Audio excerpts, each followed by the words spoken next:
Hey, everybody, welcome back to Pro AV today. This is a conversation I've been looking forward to for a while. One of my passions in AV is finding ways to build bridges, not only between industries, but building points of entry for newcomers into the industry. And one of the people who I feel like is doing the best job of that in the entire community is my next guest, someone we've been trying to get synced up on for a while. That's Alesia Hendley. Alesia, thanks so much for coming on the show. You guys recognize her. There's no introduction needed, but Alesia, we appreciate you coming on. Hey, thanks for having me. I mean, it's about time we make this happen, you know? It's about damn time. Yeah, well, there you go. There you go. We always end up kind of passing and missing each other a little bit. We get a chance every once in a while to like hop on a panel or do an interview or something like that. But it's good to be able to have kind of a one-on-one chat and really dig into something that I know we're both passionate about. And I'll start there, right? I mean, a lot of people in the industry know who you are. You're a recognizable face. You've got an incredible personality, but one of the things people might not know about you is how you got your start in the industry. So on a high level, just give us a quick overview of how you fell into AV. Yeah, I mean, we were just talking about this like yesterday on Twitter. Like, how long have you been in the industry? Did you fall into it? Did you jump into it? Did you trip into it? I was one of those people that just kind of fell into it. Like, I knew that gear existed. I just didn't know that there was a whole AV industry. So my first touch point with AV was in the church. Dad taught me how to run the boards at a young age. I was like the only person in our small city at the time that had access to, the mixer and consoles and things like that. So from church to school parties, then to relocating halfway across the country and going to a trade school for audio engineering. And that's where it got a little tricky. It was like, okay, this school is focused on music. We're in a studio learning all these technical terms and actually wrapping our heads around what, engineering actually is. But I had been doing it for years. And once I graduated that program, I realized that there was no kind of jobs available for like a live type of production, which is something I knew I always wanted to do. So that's when, at that time, it was kind of like, all right, let me just get on Craigslist, see what's available, right? Audio engineering. Yep. And that's how that was really my first like official touch point with the AV industry, was when I started doing AV in the hotel sector, and it gradually, it grew from there. Well, you talk about that hotel industry, and I love to talk about that because as Yeah. we've evolved as a community, the points of entry look a lot different, right? For some Mhm. people, it is tech AV at a hospitality venue or a venue, but for some people, it's joining the AV club. For some people, it's technical theater. For some people, it's volunteering at church. Talk about really some of those new ways that you're seeing people get into the industry, especially from a newcomer standpoint. Yeah, I still think a traditional way is music, right? Like, I feel like music pulls at our heartstrings. A lot of people, right? We're just connected to it. It helps us evolve, it helps us grow. But I think with media being so prominent now, I've seen a lot of people get interested in AV from podcasting, right? Podcasting has been around for a while, but it's blown up, and I think that was kind of something that piqued people's interest, especially younger generations, because you were able to set up a fairly nice studio fairly easy. And I think that was a And great touch cheaply. point. Yeah, and cheap, right? So it was I think it was a great kind of vertical that has awakened people to what AV is, right? Because you need your microphone, you need your lighting, you need your cameras, and it's like, okay, this could be a full production. Also, I think from TV broadcasting, right, when the pandemic hit, that whole production kind of changed a little bit, and it opened people's eyes to how we can do things differently. And media in television broadcasting is kind of a huge touch point as well, as far as an entry point, because it is, in my mind, it is AV, right? But a lot of people think that, oh, if you're in TV, if you're in broadcast, then that might not necessarily be AV because it's not integration. But it is a form of AV, in my opinion. So I think that is another thing that's bringing it to the forefront, or at least helping younger people or older people just become more aware of what's going on. And then lastly, I would say like the work from home movement. Of course, everybody needs a home office, and it's kind of it's no longer just a residential conversation, right? It grew into something bigger.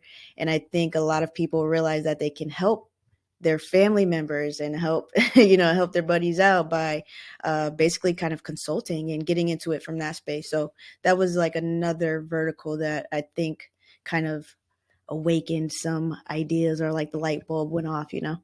Well, I always like to joke.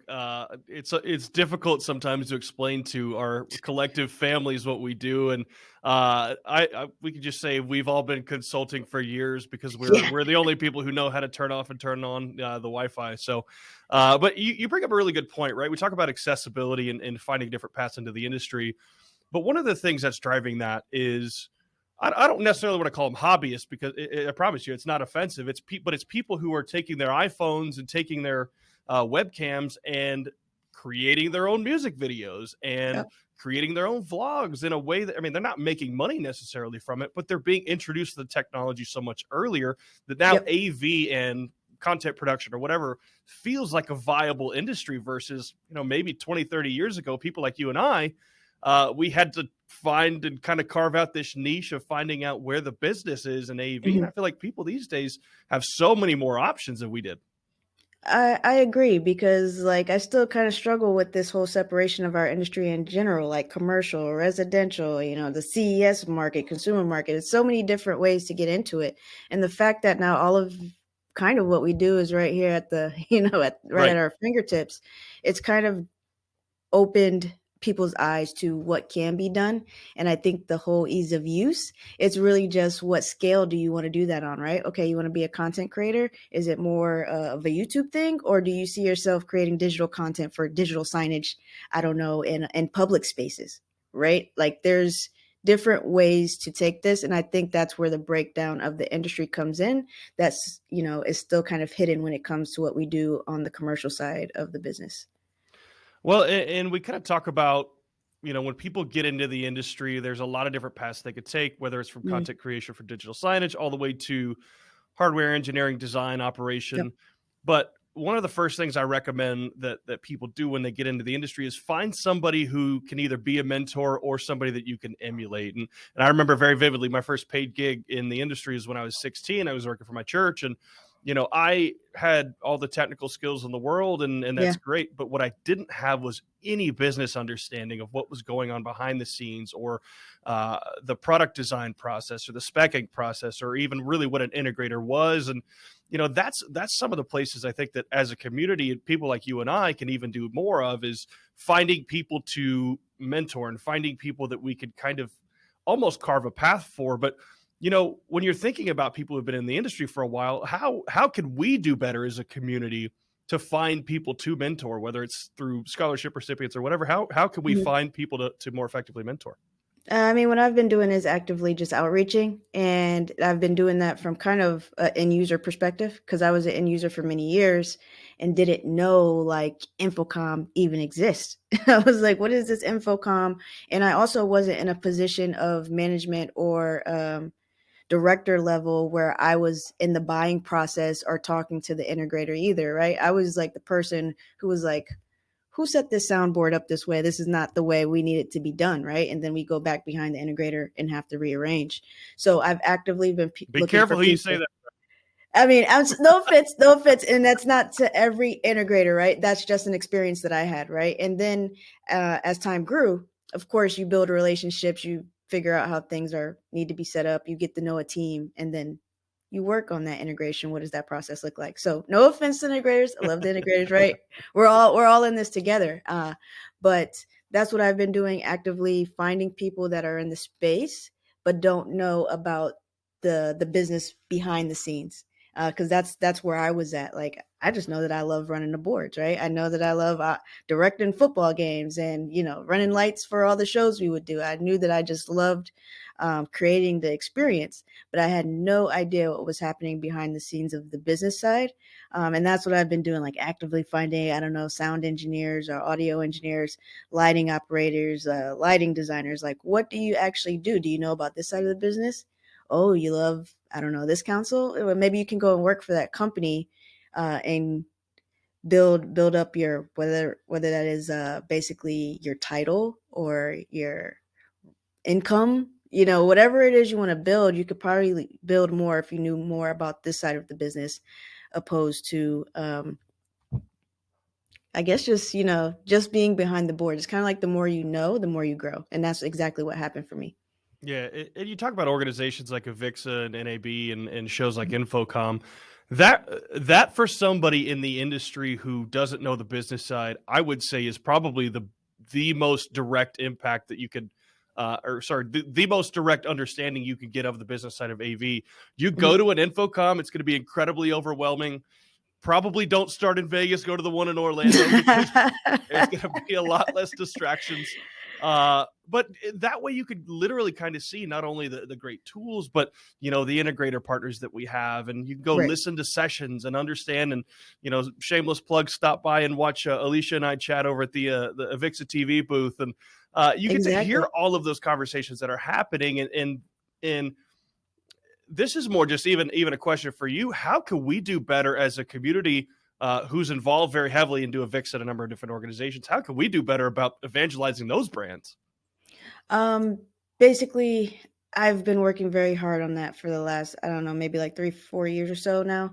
Um, how do we tell the story of these networking opportunities, right? Like, why is it important to invest and be at these places? And also have options. If you can't invest to get to an Infocom, okay, what's next? What's in your region? Utilize the tools that you have, like the E4 experience is a great show. And not only because it's free and they give you food, right? But because those vendors and that education is mostly um, in local backyards, right? Like you can drive to those. Gas costs are a little bit cheaper than a flight halfway across the country. It depends on uh, your steps, right? And that's what I did. I took baby steps. I went to an E4. I got to where I could get, and then eventually invested in Infocom and kept putting that investment in.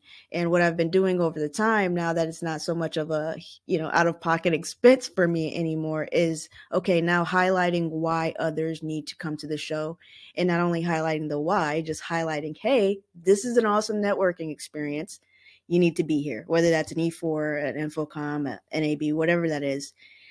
Make it possible to where you can network online and offline. And that's part of what I do within the content that I create, is to highlight why these experiences matter and highlight that these experiences could be fun. Well, yeah. I mean, you talk about E4, that I think actually was the very first place that we ever met in Yep. passing. And Melody will kill me for saying this, but she's done such a phenomenal job of making it accessible not only to the industry vets, but making it Hmm. feel important and making you feel welcome as somebody who may be newer in the industry. But the great thing about a show like E4 is you get real, tangible, hands-on experience with some of these products that might have to wait in line for an hour for at an Infocom or a CES. Hmm. And it's a wonderful place to learn and ask questions. There's a lot of really good business that's done. And when you look at a company like Exertis Almo, who is doing that, they're building the next generation, right? I mean, there's Yep. brand loyalty there. So if you're watching this, I encourage you as a manufacturer, collectively, find ways to bring those people in, find ways to bring that new blood in, because not only are you going to learn from them and understand kind of what their needs are, but you're going to introduce them into that product cycle. And, uh, It's kind that's, of like, oh, go no, ahead. I'm sorry. Go ahead. It's kind of like building a bridge, right? Like for so many years, it's just like, come to this one place and network with these one people. But what if I got a barrier there? What if I can't get to that place, right? We need to find more opportunities to create like this bridge of more like a two-way street. Okay, you can't come here, maybe I'll meet you halfway. Or maybe we'll go places we've never been before. And I think within these last 2 years, we're realizing as an industry we can't do things the way we've always done them in the past. And that includes not only how we sell and the technology and things like that, but it also includes how we do active outreach to tell people about the story of our industry and why it matters. I would agree 100% with you. And one of the places that I've found a lot of solace in the community is not only meeting those people at the events, but finding ways to interact with them socially. And a lot of that is Mhm. done through what I'll call the AV tweeps. It's almost this group of people that interact typically on the hashtag. But uh, you know, it's been so informative for me because I know quite a bit about the industry. You know quite a bit about the industry, but there's always something that we're learning, right? There's always Yep. interactions to be made. There's always listening opportunities to be made and understanding. And it introduces people like you and I who might not necessarily otherwise have met across the world, right? There are people Yep. in Germany who I have regular conversations with over Twitter that I never would have otherwise met. Talk about the importance of that community and that online digital community to the newcomers. The power of the follow-up is so important, right? So I invested in being in these places in real life, but the balance came from the digital aspect, right? The social media, getting involved with the communities and the Twitter chats and all the good stuff that takes place there, because it's a form of follow-up, right? It's a way to stay engaged and connected into the next show or the next event. It's the way to build relationships, organic and real authentic relationships. I mean, we've been planning this podcast for a while now, and time just wasn't. But one thing we're both really good at is like, hey, what's up, Ben? You good? What's going on? Like, I haven't heard from you. I haven't seen you, right? And that's what I think the community is built on, like just the active outreach of saying, hey, what's up? What can we do together? How can I support you? And I think that then again builds that two-way bridge that I speak of, makes it even stronger. So the social aspect and the in-person aspect are just as important because it keeps you engaged in the community, and also in the know of what's happening between companies, people, all the changes that are constantly taking place in the industry. Well, I'll use that topic to plug, publications like Rave, publications like AV Nation, Commercial Integrator, who you write for as well. Those are some of the best places to go learn on a recurring basis, right? I know you publish pieces all the time that give great insight from different purposes in the industry, right? Different perspectives in the industry. Right. And that for me is incredibly helpful, right? Because at the end of the day, I mostly kind of run and sit in my circle, and our circle grows from time to time, but I mostly see and talk to the same people just naturally by association.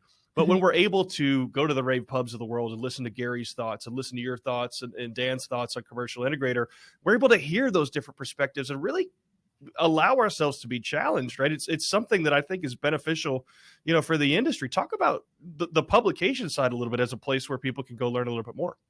Oh yeah. I mean, in some industries, people would say print is dead. And I don't agree with that. I started all of this by writing about my experiences, and that's how this, snowball of a personal brand grew into what it is today. And with the publications, this is where you get access to figure out who the thought leaders are in an industry, right? So you've never been to a trade show, you're new to Twitter or LinkedIn, right?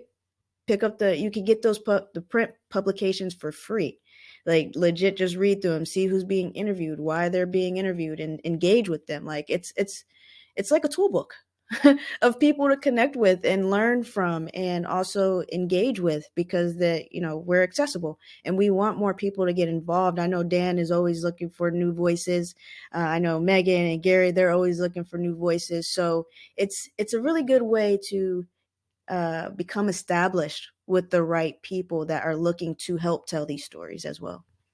Yeah, I would agree. And it's a great place to learn about the emerging markets too. One of the challenges we've had in AV over the last few years, really 10, 15 years, if you want to go back that far, maybe even longer than that at this point. But as we break into new industries, whether it be healthcare, hospitality, education, IT, historically, we've done a pretty good job at actually building technology and fixing people's solutions, but we haven't done a wonderful job of engaging the people behind those decisions and some of the staff behind that. And that's one of the things I know that you and I are both very passionate about. We've talked about it before, is building those bridges from different industries, right? And the one that everybody always asks about is IT. And at this point, AV is IT and IT is AV, and we can go blah, blah, blah, talk about that all day. But you can plug Automate here in a second. I'll give you a second. Hold your horses. But we look at these communities, and I feel like we don't do a great job of asking questions from the people who are in those, whether it's the decision makers, the end users, or operators. What are some of the things that we can do as a community to better engage those new markets? Don't be afraid to do things differently. I just hit my 10 year in this industry, and I feel like we're having this constant debate of who needs what, where they need to put it. And it's all this. It's like, well, did we just take a second to ask? Maybe that's why we didn't have a seat at the table. So agreed. It's it's an ongoing debate, but I think it goes back to legit taking a little bit time to listen a little bit more, and actively engage and ask those questions of why don't we do something different, right? I get we've always done it this way, and there's people that are leading the charge and have been doing it for man. Shout out to John from Netgear. He's Oh, John Hinkle, the 40, man. 44 years. He said he's been in the AV business 44 years. You know what I'm If you saying? ever And you set up a video call with him, I'm saying this to everybody, set up a video call with him, and he's got this Emmy casually sitting in his oh yeah, background. oh Uh, yeah. I'm like, dude, you can't just stun on me like that. Oh yeah, he's a stunner for sure. And I mean, he is always looking for ways to do things differently. And I think that is a testament to his career. And I think we need to embrace more of that as an industry, as we all find ways to do things differently and new as times are changing, especially over the last 2 years. Well, and this is, we actually weren't initially going to talk about this, but I'm going to bring it up because it's something that I think is important, as we've seen collaboration from different Mm, manufacturers and even competitors, is that there will be people who either can't do business with you, may not want to do business with you, that are great connections to have and people that you still want to talk to. And that's something that I learned pretty early on in my career, is that not even a don't burn the bridge thing, but realize that there's humans at the end of the day. So if you're working for mm, Audinate and selling incredible Dante tools, there will be people who don't buy from you that are some of your best friends in the industry. exactly. I'll give you this, and I'll let you land the plane here. Talk about the value of building those relationships, even from competitors and people who might not be buyers. Talk about how important that is. I would say, first of all, relationships are extremely important. One, because this industry is very, very small, right? The person that you chose not to talk to because they were a competitor of some sort, next week they might be somebody you actually have to work with, or better yet, maybe not at the next company, but at your company that you actually have to work with internally, right? So building relationships is the foundation of everything. It has to be a focus point, no matter of where a person works, where they live, what they look like, what they wear. Authentic relationship building has to be the foundation, and I think that's what's going to push our industry forward in a lot of different ways. And when I first got into the industry, maybe about well, I guess that midway point about 5 years ago, I saw a really big difference in the digital signage community. There was a lot of partnership, right? Because they understood content, they understood the hardware, they understood the networking, and they understood that they all had to work together. And then you would come to like this more commercial side where we're focused on a lot of different things, and it was like, oh, you buy from this company, well, we can't do business with you, Right. or oh, you buy from this rep, then we don't do business with that. And I'm like, what is going on here? And honestly, the last 2 years forced us to start partnering, because you can't get product from some people. You got to get, like it legit forced people, put the foot in people's butts, and it was like, okay, again, we have to do things differently. And we had a really good discussion about this at Infocom in the Sony booth, because partnership wasn't really, and collaboration wasn't really like the AV thing. It was people set in their ways. And I think as we continue to grow, building authentic relationships, no matter where a person is at, is going to be the bread and butter, because we all need each other to get through this mess that that has been created over the last few years. We have to get through it together, and I think that's the best way to do it, to build those authentic relationships and just get to know each other better. Because if you don't need that person now, you might need them, I don't know, 6 months later when you need a job. Like, don't reach out when you need something. Reach out because this is genuine, and we're all in this space together as a community, and we have to figure out ways to get through it. So uh, that's always been my starting point.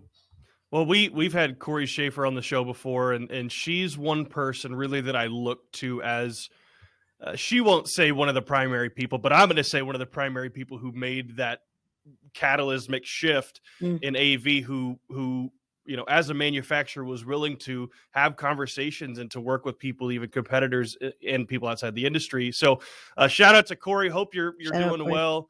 Yes, enjoy that retirement, girl. Yeah, I'm working real hard to see if we can get her back at Infocom next year. I'm sure she's coming. I'm sure she will. But she's one of my favorite people in the industry. If you aren't following Corey, please go follow Corey Schaefer. She posts a little bit less these days because she's enjoying life. But Right. it's a good time to be in the industry, and I'll leave it with that, Alesia. I know that we'll have you on the show a number of times if we can ever find some more time in our busy We'll make it schedules. happen. We'll make it happen. Okay, look, we'll say it right now. At Infocom, we've got to have some kind of like, I don't know, some kind of something. We had you on before, but I don't know. Maybe we got to do something funky. We gotta We'll do see. something funky. All right, I like Something it. funky. Well, hey, Alesia, I appreciate you coming on. Thanks so much for giving us some of your time today. And look, you're hearing it from me. You're hearing it from everybody else in the industry. But thank you so much for all the great work you're doing. It really, really is making an impact, and we appreciate your dedication to AV. Hey, thanks, Ben. Back at you, man. Let's keep growing. And thank you guys for watching. Be sure to tune in next time.